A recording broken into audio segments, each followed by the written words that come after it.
Ahora resulta que los pilares en donde nos habíamos sustentado para ser felices están contaminados. El conocimiento revelado, pues lo menos que se puede decir es que es insuficiente en el contexto moderno.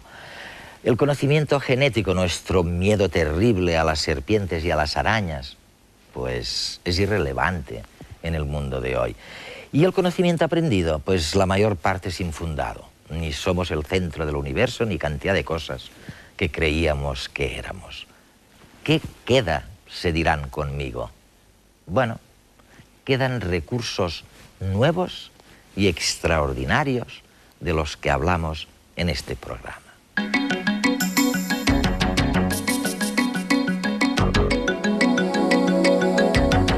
Jesús Mosterín es catedrático de Lógica y Filosofía de la Ciencia en la Universidad de Barcelona.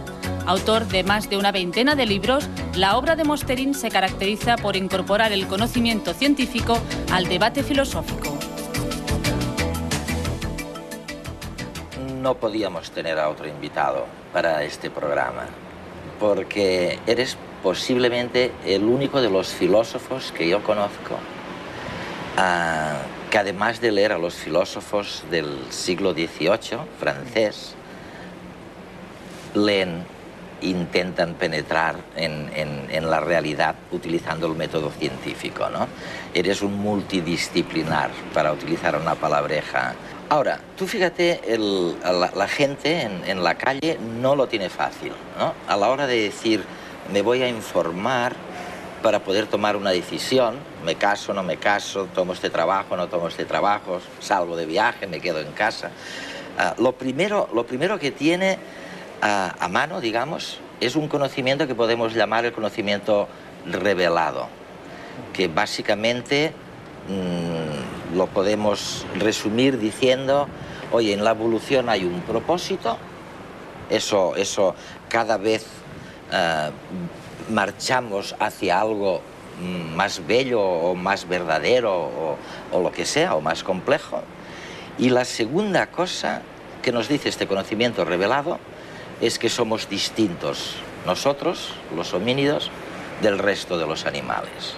Bueno, la revelación yo personalmente no la llamaría conocimiento, sino creencia, ¿no? Es decir, que nosotros no sabemos o conocemos todo lo que creemos y efectivamente lo que tú tienes mucha razón es que nosotros estamos hechos psicológicamente de tal manera que la pura abstención del juicio nos produce mucha ansiedad.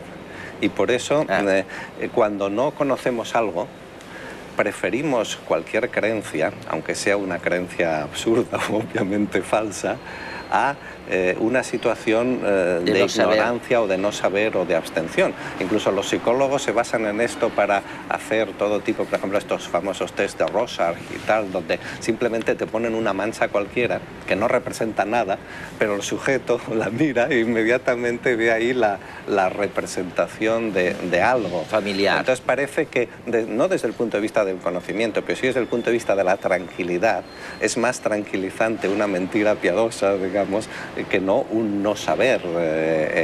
O sea, si tú, por ejemplo, no sabes, llegas a una ciudad con los ojos vendados y no sabes en qué ciudad estás, no sabes en qué país estás, esto te pone muy nervioso. Y entonces si te dicen que estás, por ejemplo, qué sé yo, pues donde sea, en Italia, y además estás en Milán, aunque eso sea mentira, eso automáticamente te tranquiliza. Pero las dos tesis de las que hablabas, una era que la evolución tiene un sentido, va a alguna parte. Bueno, ahora sabemos que eso es falso. Pues la evolución lo que va haciendo, o sea, la evolución lo que siempre hace es adaptarse a las condiciones del medio ambiente y no va hacia ningún sitio. El medio ambiente cambia de una manera o cambia de otra, o sea, cuando los famosos casos que han sido tan estudiados para la teoría de la evolución de las mariposas en el norte de Inglaterra, sí, cuando la industria genera mucho hollín y los árboles se ponen negros... Ser mariposa blanca es espantoso, claro, te van a dar. Te van a dar. Entonces, sí, la mariposa mariposa mejor camuflada y que más sobrevive es la negra. Entonces se vuelven todas negras al cabo de un tiempo. Pero luego, cuando el gobierno inglés toma medidas para evitar la contaminación del aire y las chimeneas reciben filtros y el aire los árboles empiezan a limpiarse, y entonces estas mariposas que se han hecho negras ya son más visibles a sus predadores, y entonces las que sobreviven son las que otra vez son de colores claros parecidos a los árboles. O sea que la evolución de las mariposas va siguiendo, como los ciclistas chupando rueda, de los cambios que se van produciendo en el color de los árboles en este caso, y en sí misma no va a ningún sitio, claro. El cerebro humano es una máquina programada para creer. Le inquieta la incertidumbre. Necesita explicar el contexto en el que vive. Para aplacar esta curiosidad, elabora conocimientos de origen muy variado. Algunos verdaderos, pero otros muchos completamente infundados. La magia y la superstición, por ejemplo, basados en la irracionalidad, fueron dominantes en tiempos lejanos. Nuestros antepasados recurrían a fuerzas divinas para curar enfermedades, para explicar fenómenos naturales.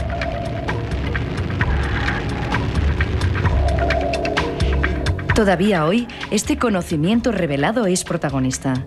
Con frecuencia concedemos al destino el poder de decidir. Los amuletos abundan en la sociedad moderna, nos aportan seguridad. Y es que el cerebro enseguida establece una relación causa-efecto, sin miedo a engañarse. Millones de años de selección natural han dotado al cerebro de otro tipo de conocimiento. Es el conocimiento genético.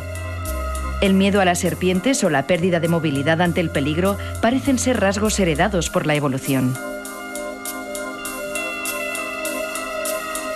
En el Pleistoceno, tal comportamiento era esencial para la supervivencia. Solo aquellos que lo practicaron evitaron un veneno mortal o el ser engullidos por un depredador. Así pudieron perpetuarse. Pero ¿cuántas serpientes se cruzan en nuestro camino? ¿Es esta la mejor forma de actuar hoy? Genéticamente, el hombre no ha variado desde hace unos 60.000 años. Sin embargo, el entorno no ha cesado de cambiar. Hace tan solo 200 años de la revolución industrial y 40 de la era espacial. El genoma humano está diseñado para vivir en la sabana africana, pero sabe bien poco de cómo subsistir en un mundo de ordenadores, coches y grandes urbes.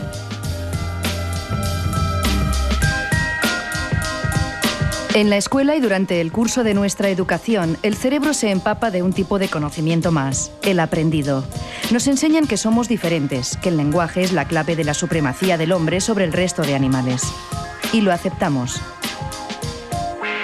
Hoy sabemos que este conocimiento aprendido muchas veces es falso. No somos excepcionales. Estamos hechos de los mismos átomos que una piedra. La capacidad de comunicación de los delfines es muy sofisticada, quizás superior a la de los homínidos.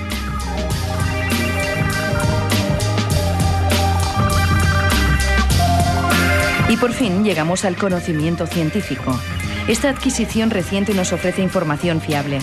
Se basa en la observación y la experimentación. Por eso no importa cuándo ni cuántas veces tiremos una manzana. Esta siempre caerá. La ley de la gravitación siempre se cumple. El cerebro está a oscuras. Una armadura ósea le aleja de la realidad. Y para él todo vale. La superstición, la herencia genética, el conocimiento aprendido y el científico. Perseguir la verdad no entra en sus planes. El cerebro solo busca la supervivencia. Vamos al conocimiento genético, ¿no? Este hombre de la calle, a la hora de tomar una decisión, se casa, no se casa, se va de viaje, no se va, toma este trabajo, no lo toma. Segundo bloque que tiene, o instrumento, para reflexionar es el conocimiento genético. O sea, yo qué sé, pues por ejemplo, oye, nos seguimos quedando paralizados con los pelos de punta delante de una pantera. No, ahora ya no la vemos, la pantera, en la calle, pero el hecho es que ante una amenaza brutal es mejor quedarse paralizado con los pelos de punta porque tienes más posibilidades de no entrar en el campo visual de la pantera que si empiezas a correr o empiezas a moverte de un lado para otro. Pero en el contexto de hoy, cuando vas a la facultad o cuando vas a un bar, es bastante irrelevante, ¿no? Tampoco le va a ayudar mucho a la gente a tomar decisiones, ¿o sí? Sí. La información genética que nosotros recibimos de nuestros padres, en fin, pero como los últimos eslabones de un linaje larguísimo, la información genética la tenemos en el núcleo de cada una de nuestras células. O sea, es como un libro que tenemos dentro en una edición de cientos de miles de millones de ejemplares. O sea, todo el genoma está en cada una de las células enteras. Cada vez que la célula tiene que hacer cualquier cosa, va a la biblioteca del genoma y saca de ahí, hace una fotocopia en forma de RNA de la información que necesita. Es decir, que el conocimiento genético que tenemos, o la información genética, mejor dicho, de la que disponemos y que está en nuestro genoma, es, desde el punto de vista de la supervivencia, con mucha diferencia, la información más importante de la que disponemos. O sea, si por alguna especie de milagro de un genio maligno esto lo perdiésemos durante 5 minutos, la muerte sería inmediata, porque nuestra supervivencia depende de miles de procesos distintos que afortunadamente son subconscientes y de los que no nos damos cuenta, pero nuestro organismo está haciendo 20.000 cosas a la vez que son muy complicadas sin molestarnos con la conciencia de ellos. Es decir, estamos manteniendo una cantidad enorme de homeostasis. Si nosotros tenemos de ciertos iones o de azúcar o de lo que sea, más o menos de lo que tenemos que tener, tenemos ponen en marcha. Claro, pero o sea, tenemos muchísimos, o sea que la información genética importantísima. Bueno, lo que estás diciendo, además, a mí me recuerda que el cerebro, en esa gestión de procesos automáticos o inconscientes, es fabuloso. Es un maestro increíble. Está por ver si en la gestión de los procesos conscientes, a la hora de tomar una decisión de algo conscientemente, es tan fabuloso como lo es gestionando procesos automáticos. O sea, cuando uno ve lo que pasa en el mundo, lo que pasa en la propia vida de las gentes. Claro, el cerebro, la información que se transmite de cerebro en cerebro, o sea, no de genoma en genoma, sino de cerebro en cerebro, es la que constituye la cultura. O sea, la cultura es la información que se transmite por aprendizaje social, y la cultura no está en el aire ni está en los edificios, la cultura está en los cerebros y se transmite de cerebro a cerebro. Pero claro, a veces se usa la palabra cultura por los periodistas y tal de un modo mejorativo, como si la cultura fuera siempre algo bueno. Pero la cultura es toda la información que se transmite entre cerebros, incluida la mala. Es decir, el antisemitismo es cultura, las costumbres tanto las más sanas como las más insanas, pues son cultura. El fumar es cultura, las mayores barbaridades, en fin, el cortar el clítoris a las mujeres en África es cultura, o las corridas de toros en España son cultura. Y en general, si alguien, por ejemplo, dice, hay familias y hay grupos que se han especializado en cualquier cosa, en el terrorismo. Todo el terrorismo de Al-Qaeda es cultura, y es pura cultura, tiene una base cultural. Y en general, pues bueno, nuestros cerebros, a lo que íbamos, es que nuestros cerebros son máquinas maravillosas, pero se pueden orientar de maneras muy, muy distintas. Para sobrevivir, la empresa, al igual que el ser humano, debe seguir las reglas de la evolución. No se puede iniciar un negocio sin antes leer a Darwin. Cuando el mundo de los negocios se impregna de conocimiento científico, se refleja la sabiduría milenaria de los insectos sociales. Por lo que la selección natural es la base del éxito de las empresas, que pueden ganar mucho dinero si se saben adaptar a la marea científica. El 95% de la materia del universo es materia oscura, por tanto invisible. La vida de las empresas no escapa a esta constante universal. Así pues, para la mujer o el hombre que dirige una empresa, solo el 5% de lo que allí sucede es visible a sus ojos. Igual que en el universo, en la empresa también es real lo que no vemos. Así pues, el mayor activo de las compañías son sus intangibles, es decir, las redes, el grado de satisfacción y sobre todo la marca. Por ejemplo, se sabe que la marca Nike representa el 77% de su capitalización, o la marca Coca-Cola un 60% de su valor. Nadie niega que en muchos casos el valor de la marca supera al valor de la maquinaria. Uno de los elementos más presentes y peligrosos que encontramos por doquier son los virus. En los negocios, los productos deben seguir la conducta contagiosa de estos microorganismos invisibles hasta transmitirla a toda la sociedad como una epidemia. Pero ¿cómo organizarse para llevar a buen puerto el proyecto empresarial? Una vez más sacando ejemplos de la naturaleza y de los insectos sociales que desde hace 60 millones de años practican el conocimiento interactivo y emergente de abajo arriba, por lo que su proyecto global es más inteligente que la suma de aquello que individualmente aporta cada una. El fracaso de muchas empresas estriba en apoyar únicamente acciones corporativas globales, renunciando a la creatividad en los estamentos locales. Los insectos saben deshacerse de la gente tóxica y contaminante. Los logros más recientes de la neurociencia se están dando en el campo de las emociones y los sentimientos. Aunque la cultura dominante favorece los comportamientos déspotas y malhumorados, se ha demostrado que los índices de creatividad se reducen mucho cuando van acompañados de tristeza y mal humor. El hombre del Cromañón, para expresar las sutilezas y matices de la conciencia, recurrió a las artes plásticas y a la música. En los negocios, lo esencial es dominar la simbología. Al cerebro solo le gustan las imágenes y para convertir a un producto en líder, lo importante es establecer una excelente comunicación audiovisual. La apuesta por la diversidad es otra de las claves de la longevidad de las empresas que, al igual que las bacterias, sobreviven mutando.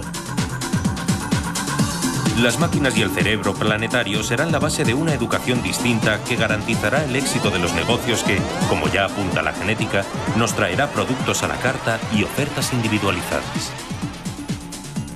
La tecnología se ha adueñado ya de las mentes de la gente, pero cuando la ciencia haya penetrado en la cultura popular, en los negocios triunfarán aquellos que se dejen mecer por la marea económica para adaptarse a los cambios periódicos. Vamos a la última, vamos, a lo que tú llamabas cultura, sí. a este conocimiento que nos pasa un cerebro que es de otro, ¿no?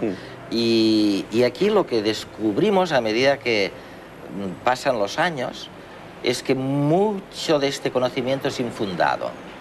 O sea, que me habían contado una cosa que luego resulta que no es verdad, ¿eh? Y no solo que no es verdad, sino que es todo lo contrario. Bueno, el conocimiento adquirido, la información adquirida, sí, es mucho más insegura que la adquirida genéticamente, claro. Por eso nosotros nos podemos fiar mucho más de la genética que de la cultura, en definitiva. De todas las cosas que sabemos hacer genéticamente, pues normalmente, salvo accidentes, las hacemos bien y funcionan bien. Son cosas que se han comprobado a través de muchos cientos de millones de años.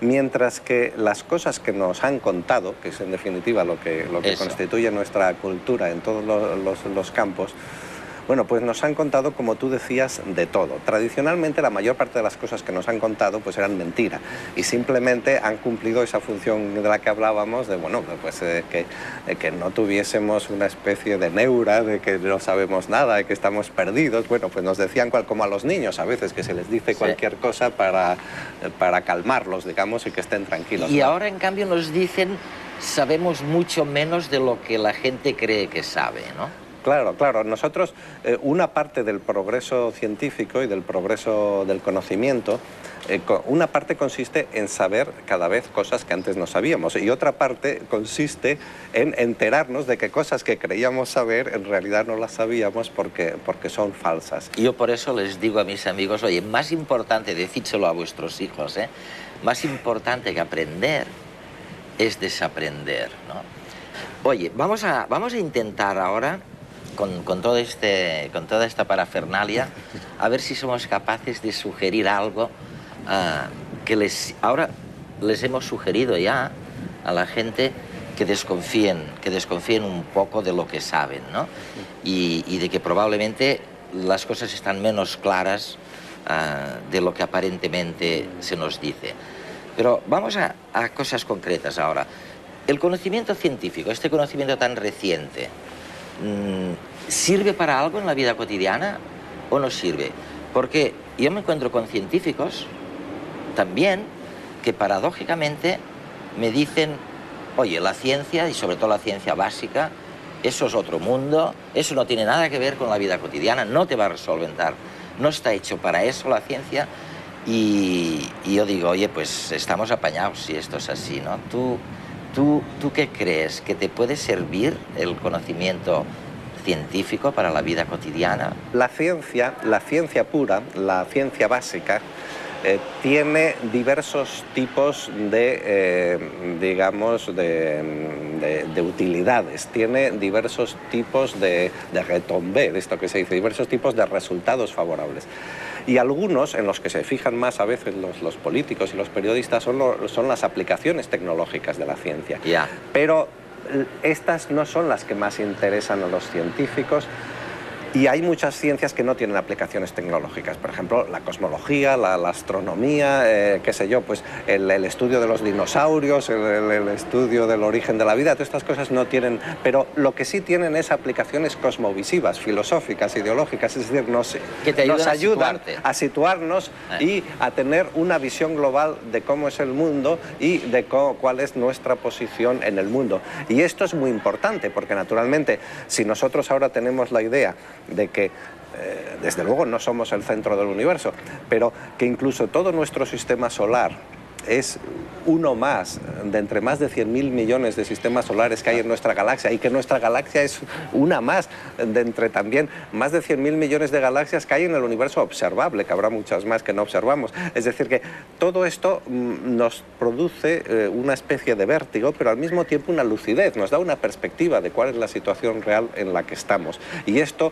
sería imposible de obtener sin la ciencia básica. O sea que la ciencia básica tiene una utilidad muy grande para todos nosotros, en el sentido de que es la principal fuente que tenemos para orientarnos en general. Pero luego, naturalmente, todos tenemos 20.000 pequeños o grandes problemas de todo tipo, técnicos, de salud, con el coche, con la nevera, con el no sé qué, y entonces también nos ayuda a resolver algunos de estos problemas.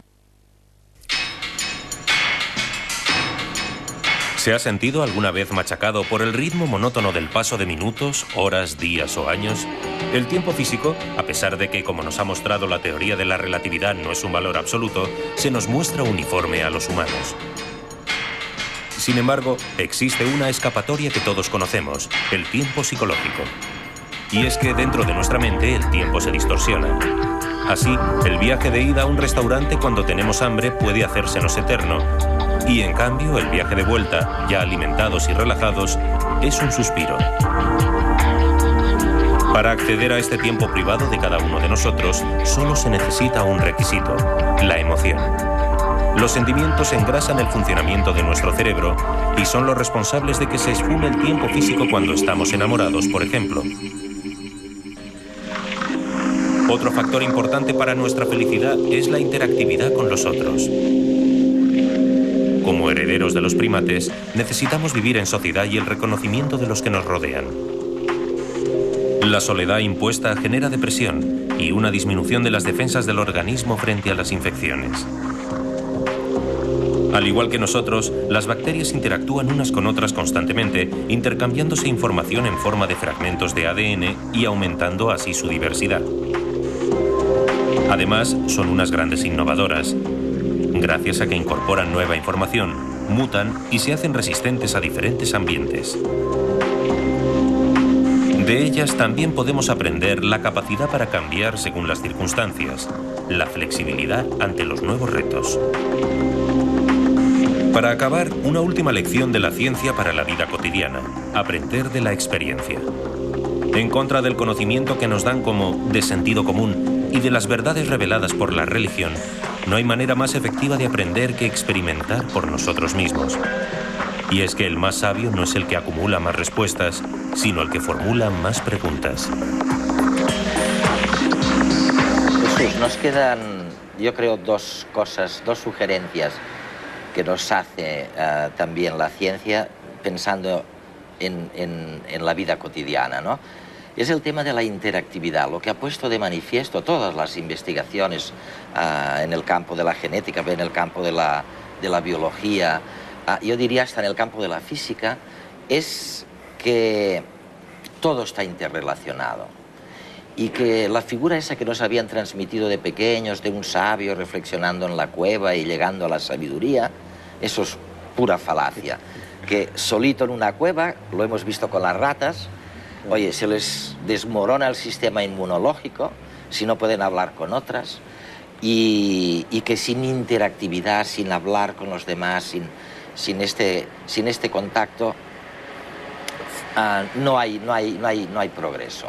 Eso lo tenemos. Este sí es un consejo que les podemos dar, ¿no?, a la gente, sí, tranquilamente. Claro. Bueno, el consejo que no se puede dar es el que daba el filósofo racionalista francés Malebranche en el siglo XVII, que decía: si quieres buscar la verdad, empieza por meterte en una habitación, cerrar todas las puertas, cerrar todas las persianas, tápate los ojos, tápate los oídos, en fin, porque por cualquier sitio te pueden llegar los errores. No, está claro que nosotros solamente podemos conocer algo elaborando o procesando la información que ese mismo algo nos transmite. La astronomía y la cosmología y la física se basan en procesar mediante todo tipo de máquinas materiales como los computadores y máquinas conceptuales como las teorías, que son lo que son, la información que recibimos de las cosas y de la realidad. O sea, para conocer el mundo y para conocer la realidad hay que abrir las ventanas y hay que recibir información. Y luego esta información hay que procesarla, y este procesamiento pues también requiere ser contrastado y ser puesto a prueba. Jesús, la pregunta de los $1000. ¿Podrías sintetizar en un consejo, en una convicción, todo lo que la ciencia, el conocimiento científico puede aportar a la gente para su equilibrio personal y social? ¿Hay algo que no debieran olvidar nunca? ¿Hay algo que no sabías hace 40 años? Que ahora sabes y dices: oiga, no se olviden de esto porque es fundamental para sobrevivir. Vivir con los ojos abiertos y darse cuenta de cómo es este universo en el que vivimos y de dónde hemos surgido nosotros, esto sí que es verdaderamente una especie de posibilidad, de chispa divina que tenemos dentro de nosotros. En la medida en que nosotros estemos interesándonos seriamente, no exclusivamente por las pequeñas intrigas y los pequeños intereses nuestros, sino un poco por qué es la vida, qué es el universo, de dónde venimos, a dónde vamos. En esta medida es el universo el que se está pensando en nosotros. Y esto es maravilloso, y esto es probablemente el placer más profundo que puede sentir un ser humano a lo largo de su vida. Por lo tanto, yo el consejo que daría a todo el mundo es que antes de morirse, que traten de lanzar una mirada al universo y traten de gozar de este placer que probablemente es el mayor de todos.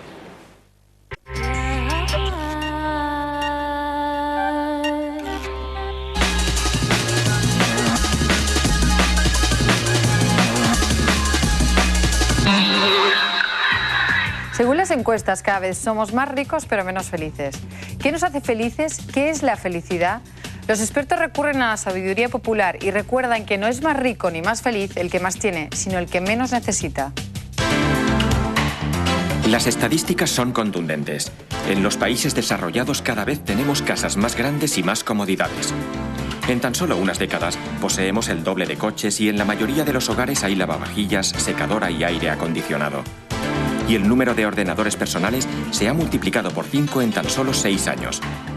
Sin embargo, crecen los índices de suicidios, homicidios y divorcios, pero sobre todo de enfermedades mentales como la depresión o la ansiedad. Hace 50 años, los norteamericanos decían ser más felices que ahora. Lo que queda claro es que la relación entre poder adquisitivo y felicidad no es tan directa como se puede pensar. El dinero da la felicidad, pero a corto plazo. Los expertos aseguran que a la larga, la riqueza es como la salud, que no la valoras hasta que la pierdes. Muchos son los arquitectos que ya han augurado cómo serán las ciudades del futuro. Pero ¿cómo serán las calles del futuro? En Milán se han reunido diseñadores, artistas y restauradores para proyectar kioscos y otros negocios callejeros. Uno de los diseños con más aceptación han sido una serie de locales callejeros que sirven todo tipo de comidas y bebidas. Unos son hinchables, otros tienen un diseño casi galáctico, pero todos coinciden a la hora de combinar estética y funcionalidad. Según los expertos, en las calles de las próximas décadas habrá vida las 24 horas del día y estarán llenas de transeúntes con prisa capaces de comer en cualquier restaurante callejero. Los kioscos orgánicos son locales cálidos y luminosos donde se puede tomar un café o comer un plato caliente. Los diseñadores no han dejado ningún detalle al azar y han ideado desde los materiales con los que se recubre el local hasta los platos y las servilletas utilizadas por los clientes. Todo está pensado para ser útil y moderno a la vez. Una de las tendencias claves en la sociedad moderna son los nuevos hábitos en la alimentación. La comida ya no solo sirve para nutrirse, sino que se ha convertido en una fuente de salud básica para prevenir enfermedades y prolongar la vida. Son productos funcionales, alimentos que además de cumplir la clásica función de alimentar, previenen enfermedades. Ante la creciente demanda de este tipo de alimentos, los dirigentes de la Unión Europea están preparando una directiva para regular este sector en alza. La industria agroalimentaria se está adaptando a marchas forzadas a la creciente demanda del mercado, poniendo cada vez más alimentos saludables en el mercado. Por eso, médicos, nutricionistas y consumidores exigen que los productos funcionales sean rigurosos y estén apoyados por análisis científicos. Los expertos no quieren perder esta oportunidad, ya que consideran que los productos funcionales son una gran baza para mejorar la salud de la población. Los astrónomos tienen claro que conocer el origen de las estrellas les permitirá conocer algo más sobre el origen y la evolución del universo. Un reciente estudio asegura que hace 5.000 millones de años se llegó a la mayor creación de estrellas. Los expertos aseguran que la formación de estrellas en el universo alcanzó su punto máximo de actividad hace 5.000 millones de años.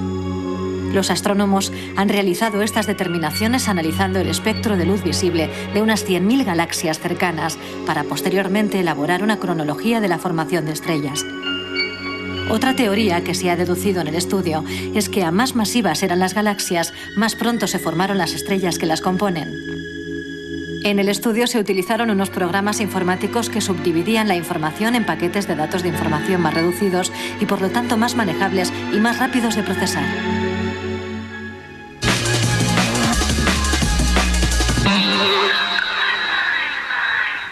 Ahora resulta, estamos iniciando la segunda parte de redes para nuestra audiencia en España y por el satélite al resto del mundo.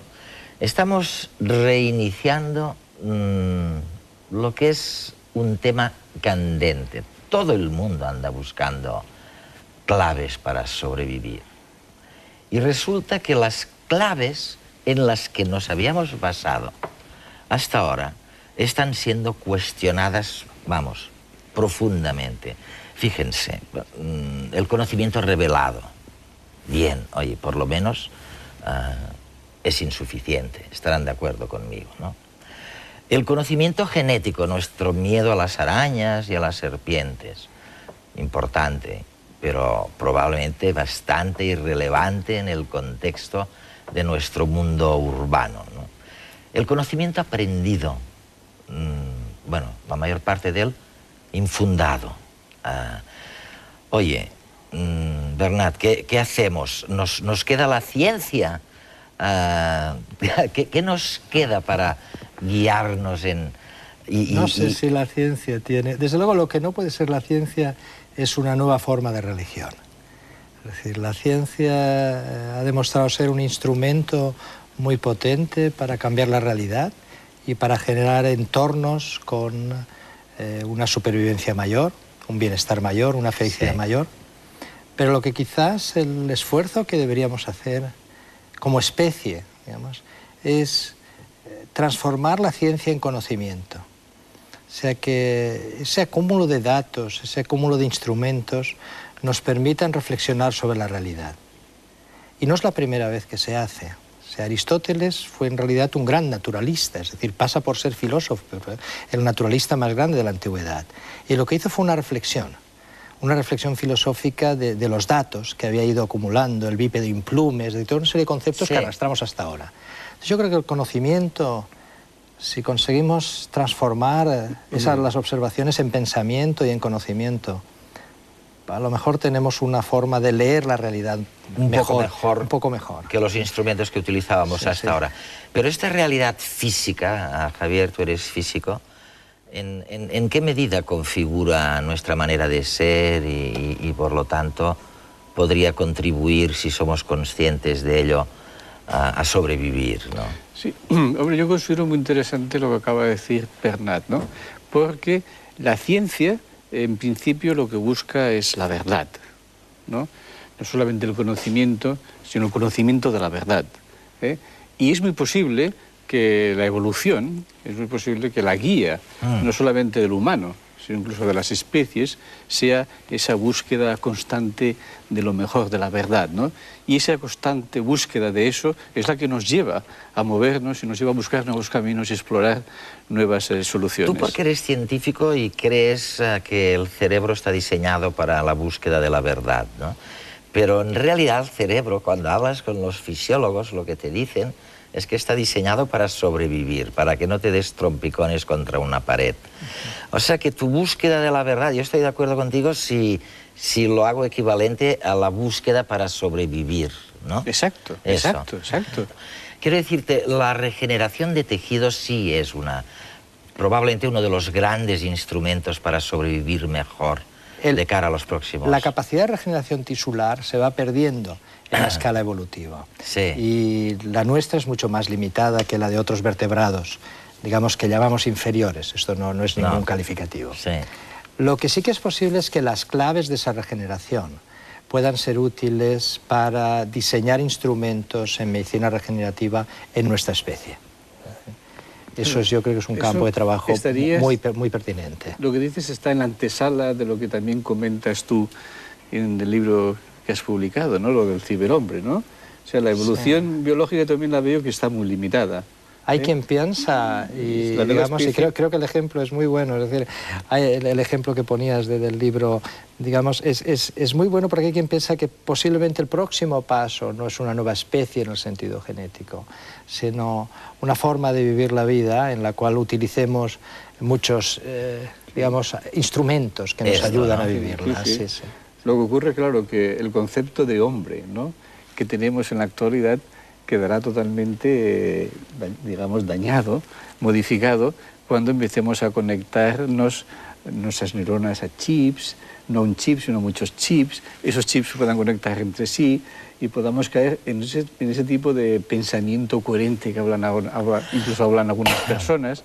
O sea que ese futuro yo lo veo un futuro caminando hacia el hombre y la máquina, ¿no? Esa simbiosis. Oye, antes de entrar en eso, que es un tema, vamos, fascinante, yo creo que la alegría de gracias a este conocimiento como más global y más multidiverso a que se refería Bernat, nos dé la gran ventaja de prescindir, de desaprender, literalmente. Yo siempre sugiero que en las escuelas, además de enseñar cosas a la gente, debieran dedicar el mismo tiempo a desaprender cosas, ¿no? Lo que se ha aprendido mal.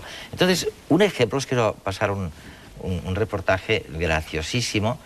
Es el experimento de este programa de hoy, de redes, y, bueno, por lo menos nos saca de encima el haber creído durante tanto tiempo que la Luna tenía la culpa. Las fases de la Luna tenían la culpa de muchas de las cosas que nos ocurrían. Resulta que la Luna, lo van a ver, no tiene la culpa.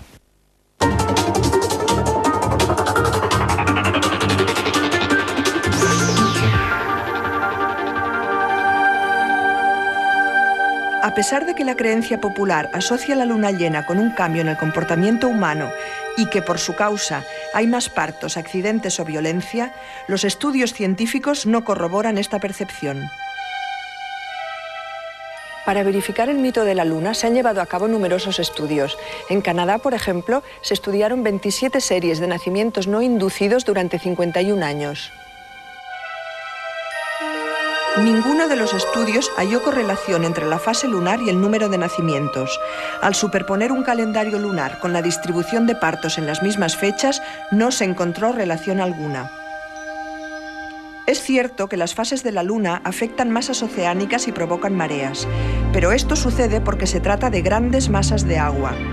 En mares de menor tamaño, como el Mediterráneo, las mareas son prácticamente imperceptibles. Este suceso se explica por la primera ley de Newton.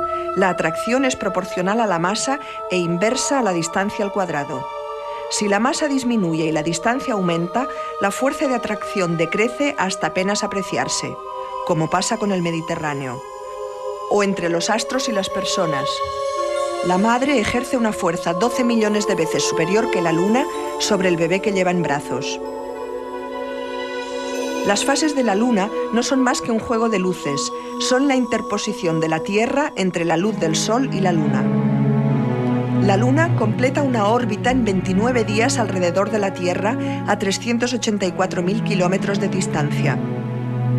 La Tierra orbita alrededor del Sol en un año y está a 147.000 kilómetros, 200 veces más lejos. Así, el Sol ilumina a la Luna con rayos casi paralelos. El número de nacimientos o asesinatos no aumenta cuando la Luna está llena. Puede variar el número acaso coincidiendo con días festivos. Puede aumentar si sube la temperatura, pero no con las fases de la Luna. La Luna no es culpable.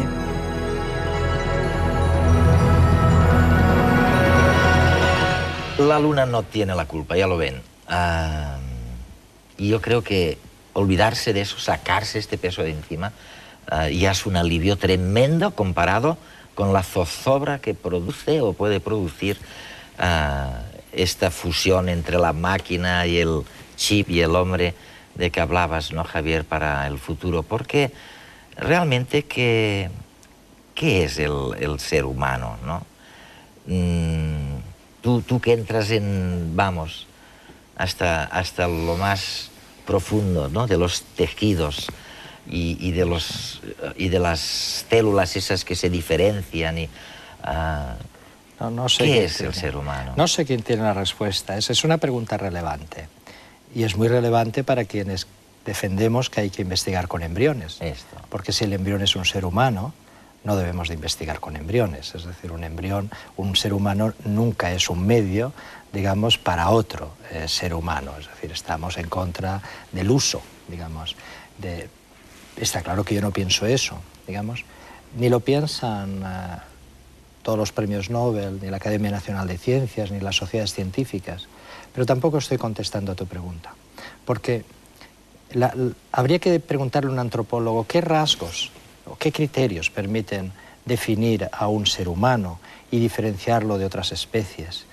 Y lo que yo sí que estaría capacitado en ese momento es para decir este grupo de células reúne esos criterios o no. O desde el punto de vista evolutivo. ¿Era humano ya el neandertal? ¿Cuándo empezamos a ser humanos desde el punto de vista evolutivo? ¿Somos ya humanos? Sería otra de las preguntas. ¿Cómo de humano es un primate o un perro que tiene sentimientos y capacidad para deprimirse? Es decir, de verdad que es una pregunta muy compleja. Sí. Muy compleja. Oye, la simple aplicación, bueno, de la ciencia a la vida cotidiana ya es un instrumento clave para sobrevivir. Sí, sí. Y ya no te digo en el caso de las células madre, ¿no? Claro, sí, sí. Claro, es que en el hecho científico, en la producción científica, en la forma como se reflexiona, a veces es muy diferente a la actuación en bioquímica o en genética, a la actuación, por ejemplo, en otras ciencias, ¿no?, como puede ser la física. Eso parte fundamentalmente de un hecho, es que en el caso de la física pues se puede matematizar, ¿no?, y se puede predecir, y hay mucha más correlación biunívoca entre teoría y experimento. Claro, en el caso, mi visión desde fuera, es que físico, en el caso de la bioquímica esa correlación uno a uno es mucho más difícil, las estructuras son complejísimas. Nosotros, si no sabemos explicar prácticamente por qué las propiedades mecánicas de un sólido tan conocido como el papel, por ejemplo, ¿no?, si haces un trocito pequeño, me imagino que explicarlo todo uno a uno. El sistema de comunicación celular, por ejemplo, ¿no? No, es complejo, es una lucha constante contra el segundo principio de la termodinámica. Es decir, lo más probable es la muerte, no es la vida. Es decir, y es lo que está garantizado. Es decir, mientras que la vida es una lucha constante contra la termodinámica que va contra el desorden. Claro, el desorden es la situación de equilibrio. Y el orden extremo que exigen estos sistemas tan complejos es lo más difícil de mantener. Oye, debiéramos intentar ser capaces de dar una formulita, una fórmula para sobrevivir, ¿no? Cosas que por lo menos no se olviden. Es lo que he pedido al equipo de redes y mira el reportaje que nos han fabricado.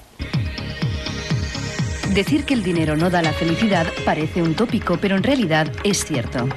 Estudios psicológicos con ganadores de lotería así lo indican, puesto que al año de haber recibido enormes sumas de dinero, su nivel de felicidad resulta comparable al que tenían antes. Si bien durante muchos años parecía que los bienes de consumo eran imprescindibles para ser feliz, los españoles hoy en día parecen volcarse más en otro tipo de necesidades. La sociedad actual busca la felicidad en las relaciones cotidianas y el redescubrimiento de las vivencias más sencillas y naturales. Según estudios recientes, las personas que se declaran felices tienen en común relaciones intensas y satisfactorias con amigos, familia y parejas, y pasan poco tiempo solos. En cambio, parece que la felicidad no está relacionada con la práctica del ejercicio físico, con cómo dormimos o con las creencias religiosas. Pero todavía no se puede discernir si tener una actitud positiva genera un círculo afectivo satisfactorio o si es el propio círculo el causante de la felicidad. Lo que sí parece es que una vida social rica no es en sí misma suficiente para garantizar esta sensación, ya que algunos de los que se declaran infelices gozan también de un alto grado de relaciones sociales. Por tanto, algo más puede estar implicado en la cuestión. Los expertos consideran que un 40% de nuestra predisposición, optimismo y extroversión proceden de los genes que hemos heredado de los padres. Los estudios sugieren que la habilidad de ciertas personas para ser felices está vinculada a una función aumentada del lado izquierdo cerebral. La evidencia demuestra que estas personas tienen mejores defensas contra las infecciones y niveles de estrés más bajos. Pero independientemente de los factores fisiológicos, los propios seres humanos podemos, mediante la reflexión y la inteligencia emocional, cambiar nuestra manera de pensar y acondicionarla, conociéndonos, entendiéndonos y aceptándonos a nosotros mismos. El 60% restante de nuestra predisposición a la felicidad, por tanto, parece ser responsabilidad únicamente nuestra. Técnicas como la meditación comienzan a considerarse socialmente válidas para alcanzar el equilibrio interior. No cabe duda de que cuanto mejor nos conozcamos, más probabilidades tendremos de acertar a la hora de tomar decisiones como elegir pareja, trabajo o aficiones. Al final resulta que ver la cara positiva de la vida proporciona solo ventajas. Voltaire, en el siglo XVIII, ya expresó de forma clara esta filosofía. Dijo: «He decidido ser feliz porque además es bueno para la salud». Un 40%, nada menos, o a lo mejor no es tanto, ¿no? Depende de los genes, pero el resto aparentemente depende de cosas que podemos hacer bien o que podemos hacer mal, ¿no? Y volvemos al cerebro, pobre, ¿no? Porque lo que podemos hacer bien o podemos hacer mal, las decisiones conscientes, cuesta mucho creer que la gente está tomando las decisiones acertadas, ¿no? Yo no tengo ninguna duda sobre los procesos automáticos, sobre el cerebro como gestor de la respiración, de la digestión, lo hace de fábula, ¿no? Pero me voy de viaje, me caso, no me caso, hago esto, hago aquello, no parece. No parece. Que dispongamos de un 60% de margen, yo creo que es una excelente noticia. Sí, ¿no? En otros temas tenemos un margen mucho menor. Entonces, un 60% quiere decir que sí que podemos influir realmente en nuestra felicidad y en la felicidad de nuestros seres queridos. Entonces, la pregunta es relevante. ¿Y cómo podemos influir? O sea, ¿qué factores serían importantes? ¿Sabes qué pienso? Que ese 60% que decís, que habéis evaluado en el programa, depende mucho de la actitud nuestra, y de la actitud del entorno. Yo creo que la búsqueda de la felicidad depende de la inteligencia del individuo. Y yo entiendo como ser inteligente, fundamentalmente, aquel que se hace el bien a sí mismo y el bien a los demás. La vida es fruto de la cooperación, ¿no? Es fruto de la interacción de procesos cooperativos. Por ejemplo, ¿cuál es la diferencia entre los gases que respiramos, el aire que respiramos y nuestro cuerpo, que es un sólido, bueno, que esté constituido por agua? Simplemente que hay una cooperación, una interacción atractiva entre los átomos, y eso genera vida. Los gases no son vida, bueno, es la interacción, la cooperación de estructuras complejas la que genera la vida. O sea, la interacción con otros humanos nos hace más humanos. La socialización de la innovación es el quien defiende que es la socialización como incorporación de la innovación, un rasgo muy humano, y la velocidad con la que se incorpora es cada vez mayor. De ahí me sorprendió ver las cifras. El fuego, por lo visto, aparece hace 500.000 años y tarda unos 200.000 o 250.000 en extenderse por todas las culturas humanas, ¿no? Sí. El teléfono móvil ha tardado 4 años en incorporarse, digamos, en socializarse, ¿no? Es decir, de forma que digamos, nuestros niños juegan con el teléfono, practican una conducta muy típica de los jóvenes primates, mandándose jugando con Pero es lo que te iba a decir, ¿no? Eso no es característico de los humanos, ¿no? Mira las hormigas. Pero las hormigas hacen lo mismo ahora que hace 50 millones de años. Y sin embargo, el fuego tardó 200.000, pero al final se incorporó a nuestra tecnología, y la tecnología nos hace humanos. Yo creo que ese es otro mensaje importante, contestando a la pregunta anterior. La tecnología nos hace más humanos. Y la socialización de la tecnología, que es una interacción con otros de nuestra especie, permite que adquiramos nuevos patrones. Yo también soy optimista y defiendo que generar el bien es algo que produce más felicidad, y es una fuente de felicidad y es una fuente de bienestar. Y yo creo que también la felicidad está relacionada con el cambio. Entonces, si el hombre siempre está atemorizado por el recuerdo de cosas, yo creo que no puede tener una actitud de cambio. Y la resistencia que encuentras al cambio, tú eso lo conoces bien, la resistencia alrededor, los tabús, eso puede, bueno, a muchos científicos les ha llevado al suicidio, a la depresión y al suicidio. Eso es insalvable, Creo que no. Las resistencias al cambio no son solamente al cambio en el conocimiento, son a cualquier forma de innovación. Y posiblemente nos ocurre a los adultos con respecto a actitudes de los jóvenes, nos ocurre a las sociedades viejas con respecto a las sociedades nuevas.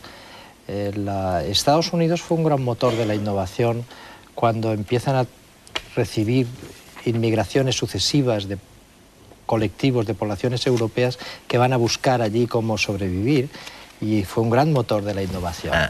En un momento en el cual Europa pues también tenía una cierta capacidad tecnológica, pero no era donde se estaba generando la gran innovación. Yo creo que es más, los jóvenes primates son más innovadores que los primates adultos.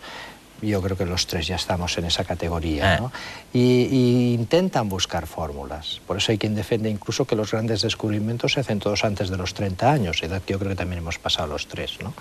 Aunque no perdamos la ilusión en hacer algún descubrimiento en el futuro. Entonces tiene que ver con una forma de enfrentarse a la realidad, que es más típica de los jóvenes.